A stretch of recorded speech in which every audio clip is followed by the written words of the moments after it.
nafasi yako inaondolewa. Akaambiwa geuka, utabiriwa na Waisraeli, geukia wa Misri, geukia Farao. Ambilti wa Misri anaambiwa Farao. Farao alikuwa na nyoka, Farao alikuwa na mto wa kwake. Akaambiwa unaondolewa. Leo nasema naondolewa, leo nasema naondolewa. Yule mchawi unaogopa naondolewa, yule mganga unaogopa naondolewa. Nasema huyo mchawi ambaye anakutesa leo anaondolewa. Farao akiondolewa, nyoka yake inaondolewa, samaki inaondolewa.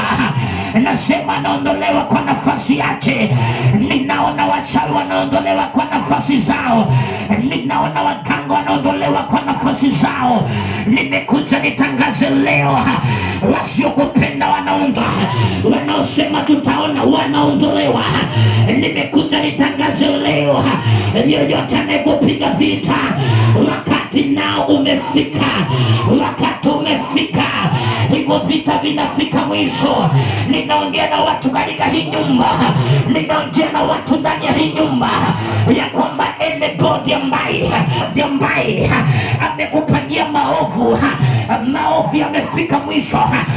Anybody ambaye amekupangia utoke kwa ndoa, nasema yeye ndiye anaondolewa. Aliyechimba shimo anaingia mwenyewe, aliyekupangia mauti anakufa yeye. Ninatangaza leo katika jina la Yesu, ila mipango iliyopangwa kinyume na wewe, leo nimekuja kama nabii, natabiria wabaya wako wanaondolewa, natabiria wabaya wako wanaondolewa, natabiria wabaya wako Farao